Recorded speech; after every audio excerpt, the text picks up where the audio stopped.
Hello viewer, मेरा नाम विकास कुमार सिंह है और आप देख रहे हैं विकास कुमार सिंह टेक 8 चैनल। आज के इस सेशन में भी हम कंप्यूटर असेंबलिंग से बात करेंगे।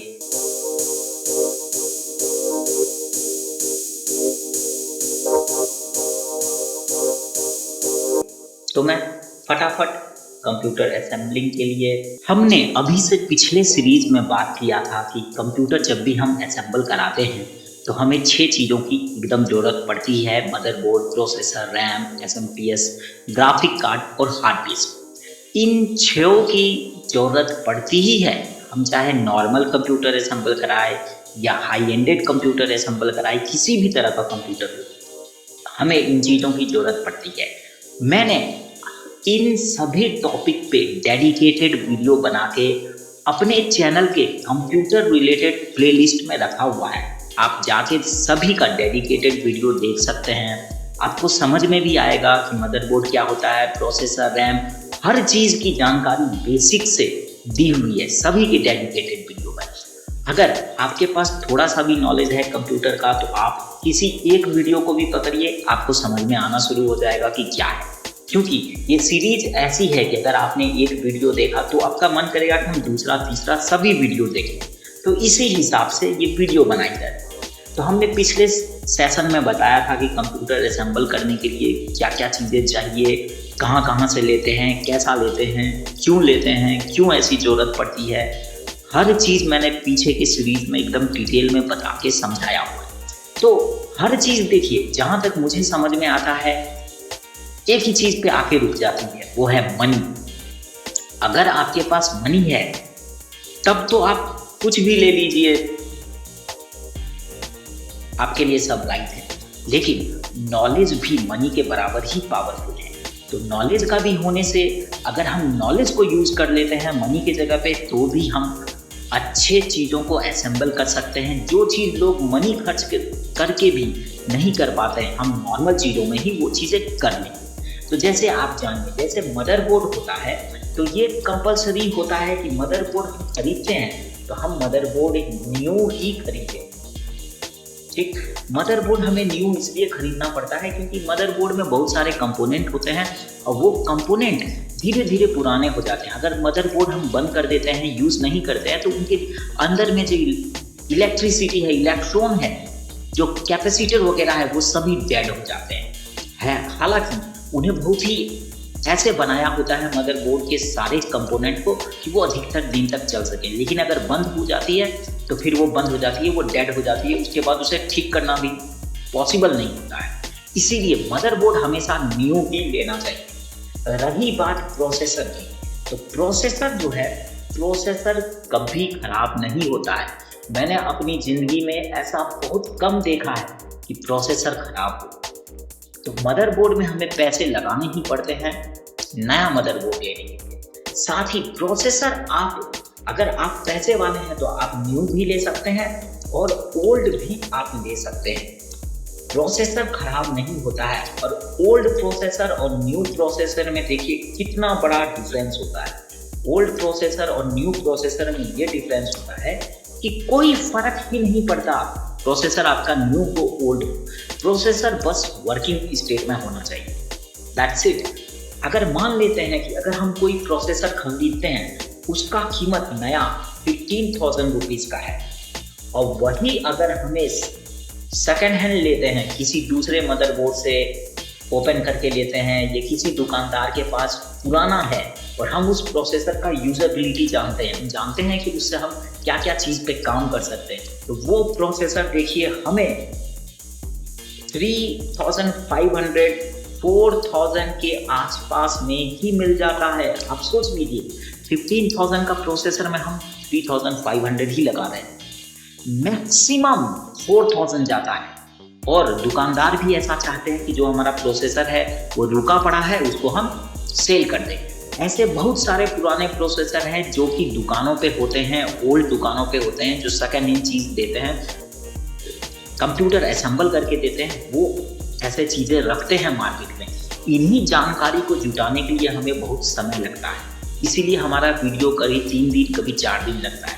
क्योंकि आप जैसे बड़े जगहों पे रहते हैं, दिल्ली में रहते हैं, या बेंगलोर में रहते हैं, कहीं भी रहते हैं, तो कंप्यूटर का जहाँ पे बहुत सारा शॉप होता है वहाँ जाइए, वहाँ पता करिए कि आपको ओल्ड प्रोसेसर मिल जा रहा है, उस प्रोसेसर का कॉम्पेटेबल बोर्ड मिल जा रहा है। आप ओल्ड प्रोसेसर से भी बहुत ही अच्छा सिस्टम असेंबल कर सकते हैं। अभी जैसे कि यह प्रोसेसर चल रहा है Ryzen 9 और i9, आप i9 की जगह आप i7 ही ले लीजिए, सेकंड हैंड ले लीजिए, आपको बहुत ही फायदा पड़ेगा। आप अगर फर्स्ट हैंड लेते हैं तो i7 प्रोसेसर का रेट 30,000 के आसपास जाता है, वही अगर आप सेकंड हैंड में लेते हैं तो 6-7,000 में आपका काम हो जाता है। आप सोचिए 25,000 का आप सेविंग कर रहे हैं, इतना ज़्यादा डिफरेंस पड़ता है। तो आप, मेरा हमेशा मानना यही रहेगा कि प्रोसेसर आप पुराने लीजिए, लेकिन वो वर्किंग कंडीशन में होना चाहिए। आप जिससे असेंबल कराए उन्हें बताइए कि भैया हमें थोड़ा 1 मंथ 2 मंथ का वारंटी चाहिए, अगर कुछ खराब हो जाता है वो आपको ऐसा करके देंगे। तीसरा चीज हमारा देखिए है रैम। रैम जो है, ऐसा कोई जरूरी नहीं है कि रैम आप न्यू ले, आप रैम भी ओल्ड ही ले सकते हैं।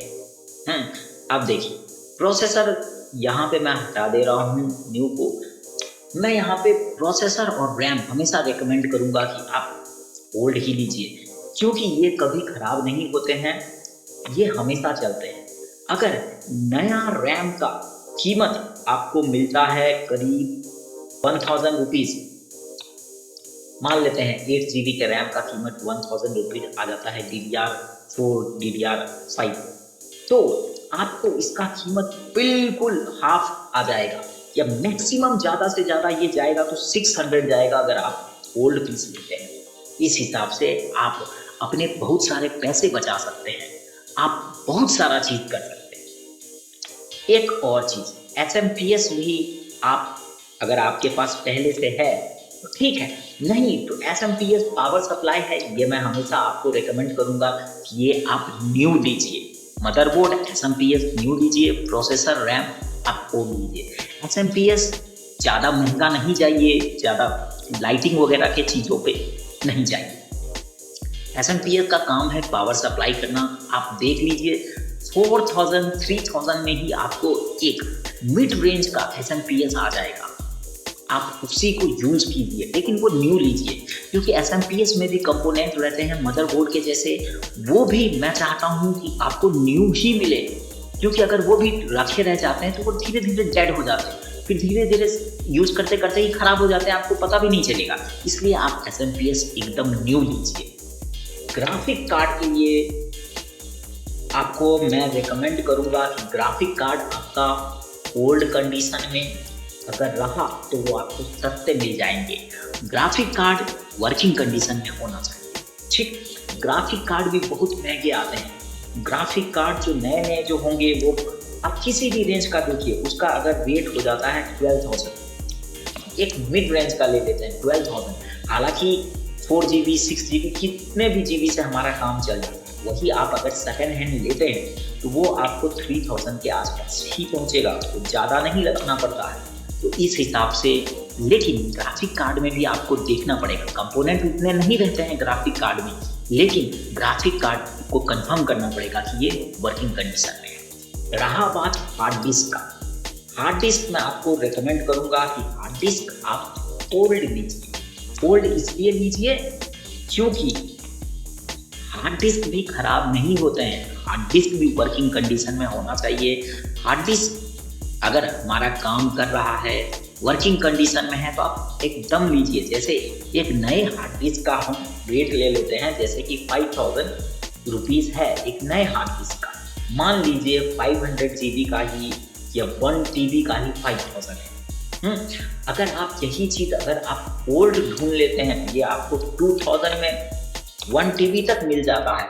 आप ये डिसाइड कर लीजिए किस तरह का हार्ड डिस्क मैं लगाऊंगा। मुझे बहुत ज़्यादा फास्ट चाहिए तो NVMe डिस्क आपको लगाना पड़ेगा, वो आपको पुराने नहीं मिलेंगे, वो हमेशा नया ही मिलता है, ठीक है। क्योंकि ये चीज़ें रैम के जैसे होती है, बिल्कुल ख़राब नहीं होती है, कितना भी आप रख लो NVMe डिस्क को, वो ख़राब नहीं होती। ख़राब होने से आपका डाटा बैकअप भी नहीं होता है, इसलिए कई ज़्यादा लोग जो है नॉर्मल हार्ड डिस्क प्रेफर करते हैं और यूज़ करते हैं। जहाँ एक तरफ आप देख लेते हैं, यहाँ पे अब आप और हम एक तरफ देख लेते हैं कि अगर हम ये चार ही चीज़ों का अगर हम रेट देखते हैं, चार ही चीज़ों का अगर हम रेट देख लेते हैं तो हम रेट देखते हैं, देखिए 15,000, 1,000, 16,000 और 16,000 और 28,000 और 5,000। ये मान लेते हैं कि यही चार चीज़ों में हमारा 33,000 लगता है रुपीज़। ठीक, इस जगह पे हमारा नए में 33,000 रुपीज़ लगता है। वही चीज़ अगर हमारा ओल्ड रहता है तो ओल्ड में हमारा 33,600 to 8,600 में ही हमारा आ जाता है।